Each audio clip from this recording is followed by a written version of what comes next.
Now, Hoops fans today are reacting to a clip that's starting to make the rounds where he is savagely throwing shade, and you can tell he's throwing shade directly at South Carolina, directly at Dawn Staley. Did you see Dawn Staley's complete meltdown on the sidelines with 14 minutes still left in the third quarter? She was literally in tears as Geno Auriemma's UConn team dominated South Carolina on the court. But the real story goes deeper. Geno's post-game comments have the entire basketball world talking. He made a bold distinction between statues and championships that sent shockwaves through collegiate sports. This wasn't just trash talk. Geno redefined what building a lasting legacy means versus celebrating fleeting success. This will live in infamy forever. This will follow this coach around. His words cut straight to the core of championship culture. Staley felt every word of that burn, and in a moment you'll hear exactly what he said that changed everything.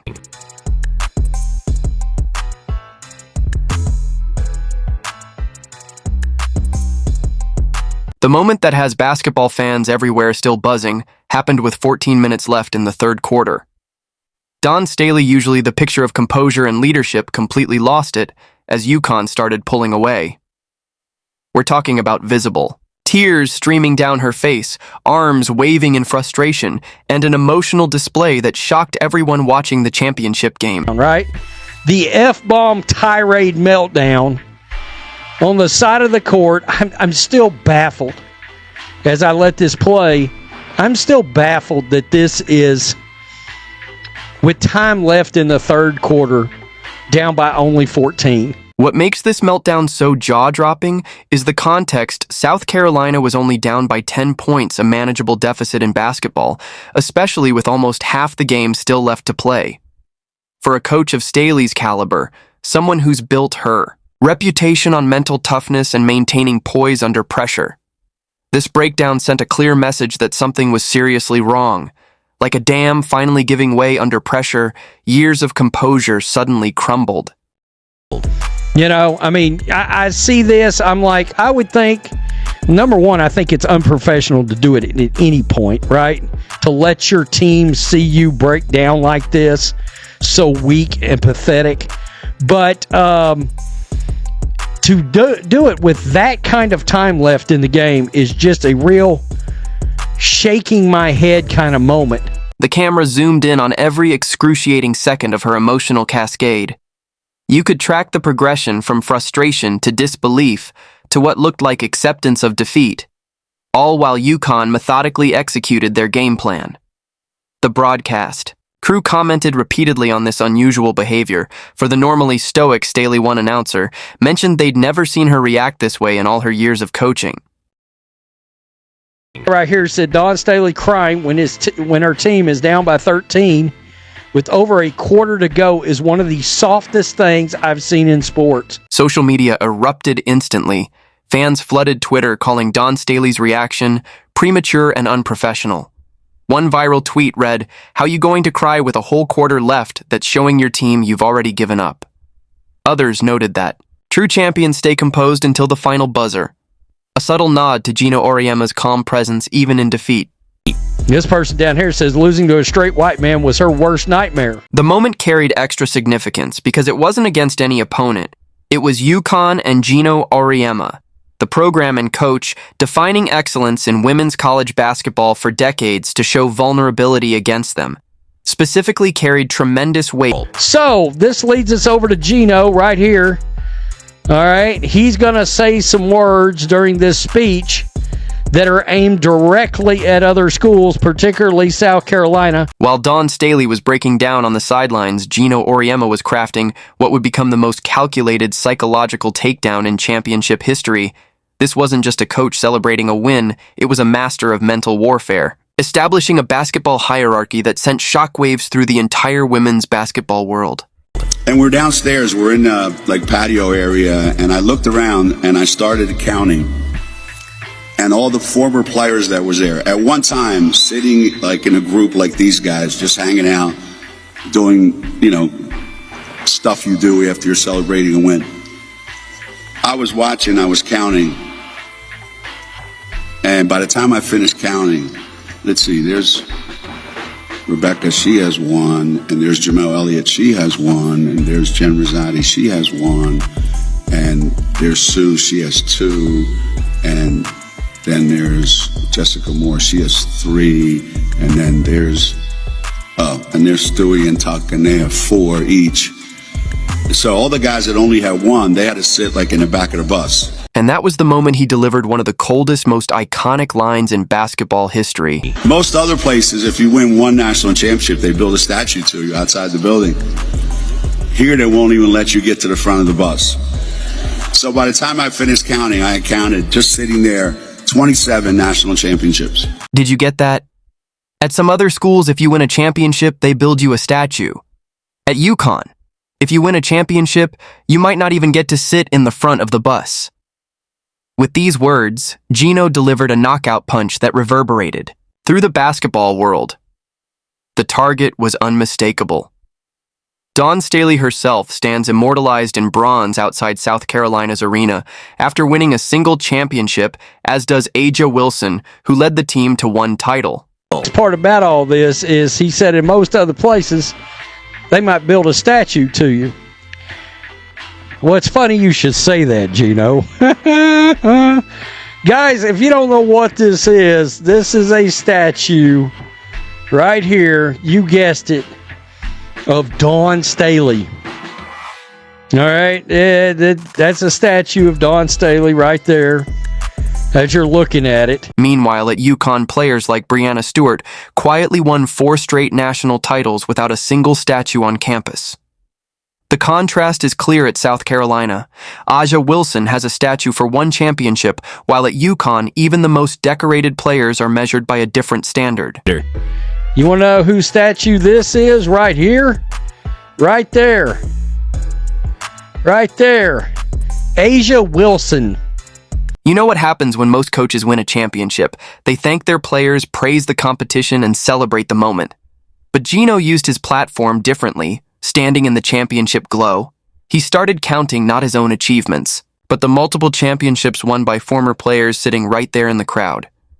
He built toward that stunning revelation about statues versus bus seating. Auriemma's comment cuts deep because it's rooted in truth. The numbers tell the story. 12 championships for Geno compared to South Carolina's 2. Under Staley, UConn's culture is constructed around sustained excellence, where winning once is merely the beginning of the journey. Geno flexing about UConn being the undisputed gold standard in women's basketball is right. I honestly hope he coaches until he can't anymore. This represents masterful psychological warfare. Auriemma creates separation between UConn and everyone else by establishing your program celebrates achievements that would be considered the bare minimum at mine. It's like comparing someone excited about their first apartment to someone running a real estate empire. The basketball world immediately understood what was happening. This was Geno reminding everyone that there are programs that occasionally win championships, and then there's UConn, operating in an entirely different stratosphere where excellence is expected every single season. South Carolina built a statue for insecure A'ja for winning 1 title. What should UConn build for Jefferson, Tuck, and Stewie for winning 4? That championship mindset Geno preaches didn't just materialize on championship night, it was forged in the fires of failure. Would you believe the same UConn team that just demolished undefeated South Carolina couldn't even win a preseason scrimmage? Geno literally told Dan Patrick he thought they might not make the tournament at all. This is the most vulnerable admission we've ever heard from college basketball's most dominant coach. Geno Auriemma, the man with 11 championship rings, publicly confessed. We said, I hope we make the NCAA tournament this year. Not win at all, just qualify. That's how dire things looked in the early season. But take me back to preseason, and you said that the girls, they lost a scrimmage. Yeah, we did. We did. And is that where you go home and you say to your wife, oh, my God, I don't know what we have here. We may not even make the tournament. Well, it's exactly what we said. We said, I hope we make the NCAA tournament this year. You know, we didn't take it seriously. You know, we kind of, everybody thought, yeah, we're going to be good because, you know, we're healthy. We got everybody back. The UConn Huskies, the The program, synonymous with women's basketball dominance, was struggling to find its identity in a transformed college basketball landscape. Geno pinpointed the exact moment everything changed for his team. Their first loss to South Carolina, he explained to Dan Patrick. Have it, lose it, have it, lose it. And I think it wasn't until we got back from South Carolina the first time when we played so well that we actually understood, all right, this is what the level is, this is who we can be, and that's when it all changed. Geno's most brilliant move came in his pregame mental approach. Instead of loading his team with expectations, he flipped the script. In the Dan Patrick interview, he revealed his counterintuitive pregame speech. I like this one because I said you. No, this is our 24th Final Four, and our record in the Final Four before last night was 11 wins, 12 losses, and 23 Final Fours, I said. So I'm the winningest coach in the history of college basketball, but I have a losing record in the Final Four. Nobody gives a damn about who loses. They just care about winning. So why worry about losing? Because nobody cares. So I think the thing that I always try to do is try to make them understand to not be afraid to lose, because that's what gets in the way of teams winning. And especially at this point in time in the season when your whole, career is riding on it. The fear of losing is just so powerful. And I think it's my job to try to diffuse that as much as I can. Then came the psychological masterstroke. Nobody gives a damn about who loses. They just care about winning. So why worry about losing because nobody cares? This simple mindset shift removed all pressure from his team while transferring it onto the undefeated South Carolina squad by embracing their underdog status. Something UConn rarely experiences, Geno's team played with freedom and confidence. They weren't protecting a legacy. They were playing basketball unburdened by fear of failure.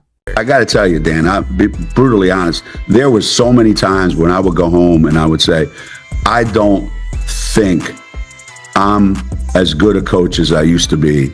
I don't think I'm as able to do what these players need in today's world. I don't know that I can do that, which is crazy because we're going to the Final Four every year. This mental transformation explains how a team struggling in October ended up cutting down the nets in April after defeating an undefeated team everyone thought invincible. It was about completely rewiring how his team approached competition at the highest level. The Geno-Dawn rivalry is about to hit a whole new level after this. You just know South Carolina will use this championship loss as rocket fuel for next season. This championship battle revealed the psychological warfare playing out on basketball's biggest stage. Will Staley transform her coaching approach after this crushing defeat, or will Geno's calculated mind games continue giving UConn that championship edge? The debate intensifies among fans, forecasting strategic chess moves from both powerhouse programs. Dawn versus Geno transcends basketball. Now it's become a battle of wills and tactical genius that will reshape women's basketball for years. Who dares make the next defining move?